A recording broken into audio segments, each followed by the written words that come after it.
Hi, in this video we'd like to give you a brief tour of the online occupational health and safety regulations. It's important that you're able to locate and interpret these regulations, as they will help you deal with situations that commonly arise on the job. During my working career, we needed to have hard copies of the regulations available on site, and it felt like half the time they were in someone's office buried under a pile of blueprints. They were so large that the full regulations required 4 separate books, and often one of those was misplaced. Updates were also a total hassle, as you had to replace all the old versions and order new ones from WCB. Well, fortunately for you, it's all available online from any computer, as well as a slick app for your phone. So let's have a look. You can see I've got the WorkSafe BC website up on the screen before you. This is an excellent website. You can see it has tons of information as you scroll down to see the full site. Remember, a lot of these sites don't always show up on your full screen, so you may have to scroll down to see the full site. Notice there are a number of different ways to find the occupational health and safety regulations.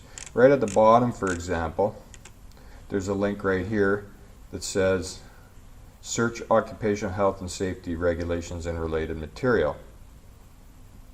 Also, if we go up to the top, there's the health and safety tab, and if you hit more there, you can also see search the occupational health and safety regulations. All these take you to the same location. I'm just showing you that there's multiple ways to get there. The third way, as you can see, that there's a section here called Workers. If you were to click on that section right here, expand it, you see under Law and Policy, there's also a searchable occupational, another link going to that same place. So let's click one. So here we go. On this site right here, you can see that there's a number of different items going on here. We have this search tool that we'll look at later. We have these documents right here, which are expandable tabs. Let's have a look at those.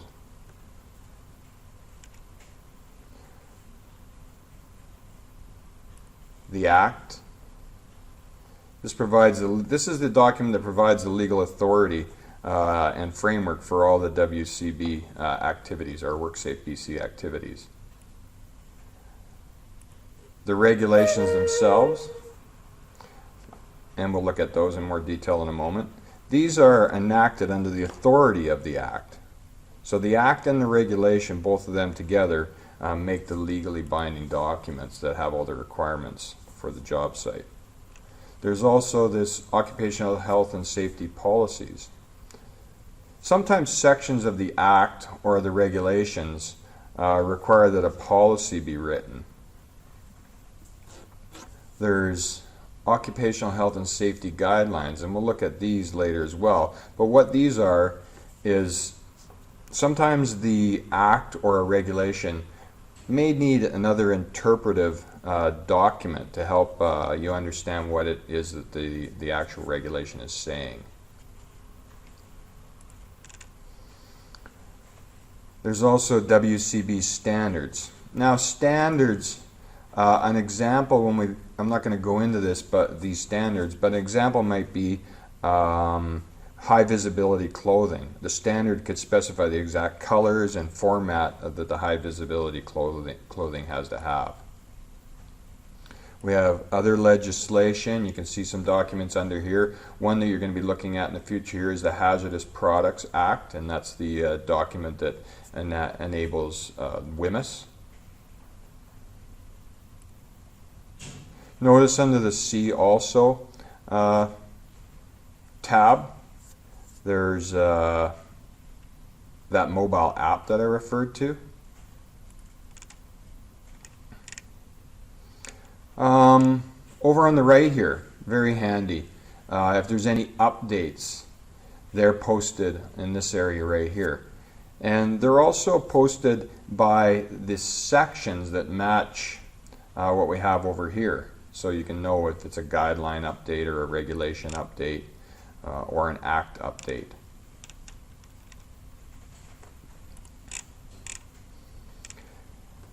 So let's click on the regs themselves. You can see the regulations are divided into 34 parts, all the way down to the bottom here. Now, these parts are grouped together. The first 4 here are what are called core requirements, and they apply to all workplaces. Then 5 through 19 are general hazard requirements that deal with general hazards found on a number of different types of workplaces. And then 20 through to the end, through 34, are industrial activity or special requirements that deal with specific industries or specific hazardous activities. Another tool you see at the top here is called My Handbook. This is a handy little tool that they've included on this website. As you're surfing through these clauses, if you find 2 or 3 that you want to capture and put into a separate document of your own, you have the option as you're going through these clauses to add them to your handbook, and there's a tally kept here, and then you can download it or print it or email it to someone. So let's take a look at one of these parts. Let's pick number 13, unlucky number 13, ladders, scaffolds, and temporary work platforms. Now you can see once you get inside of part 13, it's also broken into separate divisions itself. General, ladders, work platforms, scaffolds, movable work platforms, all within part 13. So, if we were to click on one of these sections,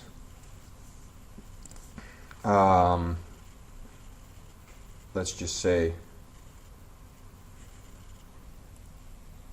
we wanted to look at all the clauses related to ladders. If we clicked on the first clause in that division, then that takes us right into the regulations at the first clause related to the ladders division. And we could scroll through and look at all of the rules related to ladders and then the next division. So the whole document is now here, but it just takes you to that one spot in the document. Also, if we wanted to look at guidelines related to ladders, we could also go here.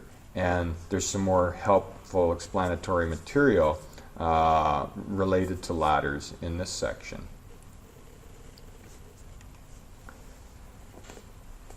Now, if we were using this method to try and find specific clauses, it can be very difficult because sometimes the rules are in more than one part of the regulation.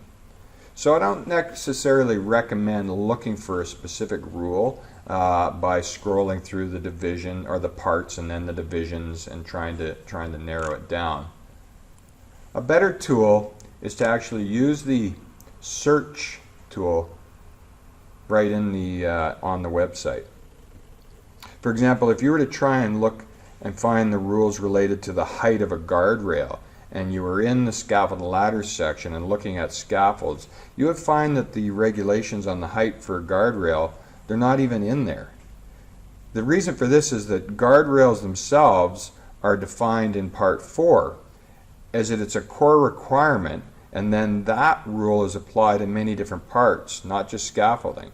So you can see if we just typed in guardrail and did a search, a number of different areas where guardrails are used throughout the website come up. And specifically the first one, if you look closely, you see it's in Part 4, like I said, general conditions for guardrails. And it's right off the bat in the definition section. By the way, I forgot to point out, in each of those parts, when you go to them, there's another specific definition section for each of the parts as you're working through. So here's Part 4. And right in there we had our definition of guardrails came up, and it actually specified right in there the height for guardrail and the rules on midrails and tow boards. So like I say, this then gets applied in more than one place throughout the website and throughout the Act. So make sure to use your search tools. Just like with old textbooks, people just flip through the book and expect it to open in the right place. You need to use the tools like the index at the back. So that's our video for now for the online occupational health and safety regulations. Please take advantage of this excellent tool and its ease of accessibility.